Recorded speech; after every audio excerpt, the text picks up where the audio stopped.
ओम शांति। आज 1 मार्च 2025 है। आज के दिन से मार्च महीने की शुरुआत होती है और इस महीने की शुरुआत से ही बाबा ने हमें सेवा का महत्व बताया है।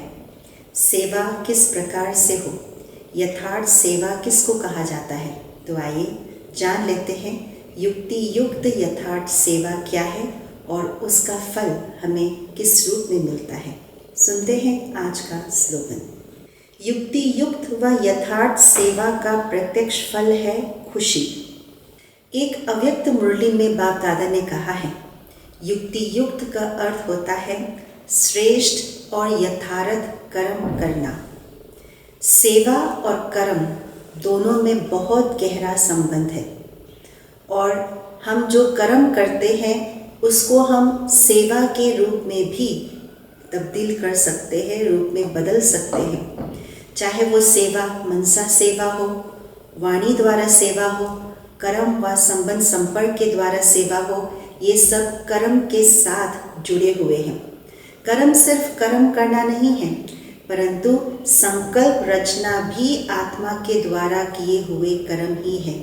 बोलना, देखना, वर्णन करना, संबंध संपर्क में आना, ये सब कर्म के अंदर ही आता है। तो बाबा ने ये कहा हुआ है, जो कोई भी कर्म करते हैं उसका फल निश्चित रूप से मिलता है। अगर कर्म श्रेष्ठ हो, यथार्थ हो, तो फल भी श्रेष्ठ और यथार्थ मिलेगा। इसीलिए बाबा ने हम सबको यही बताया है कि यथार्थ संकल्प अर्थात जो हम संकल्प रचना चाहे, जब चाहे और जिस समय जितना समय संकल्प की रचना करना चाहे, उसको कहा जाता है यथार्थ संकल्प। ऐसे ही यथार्थ बोल माना, जो हम बोलना चाहे, जितना बोलना चाहे, जब बोलना चाहे वैसे बोलना, वो है यथार्थ बोल। ऐसे ही कर्म और संबंध में जो भी हम कर्म करना चाहे, संबंध रखना चाहे, उसी हिसाब से हम बोले, करें और संबंध रखें। ये है यथार्थ संबंध, यथार्थ कर्म।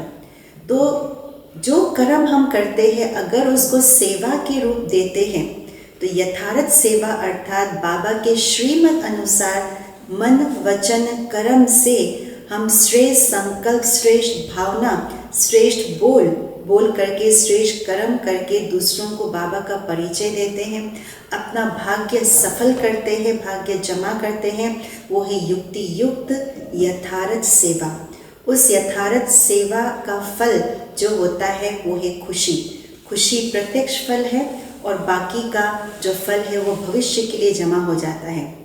इसीलिए यथार्थ सेवा, यथार्थ कर्म का जो फल है खुशी होती है। अगर उल्टा देखें तो अयथार्थ फल, कर्म का फल जो होता है खुशी नहीं होती, उसमें दुख की लहर होती है। इसलिए चेक करें, अगर दुख की लहर है और उसमें हमें चिंता अनुभव हो रही है, तो अपने कर्म को, अपने संकल्प को, अपने सेवा को यथार्थ बनाएं।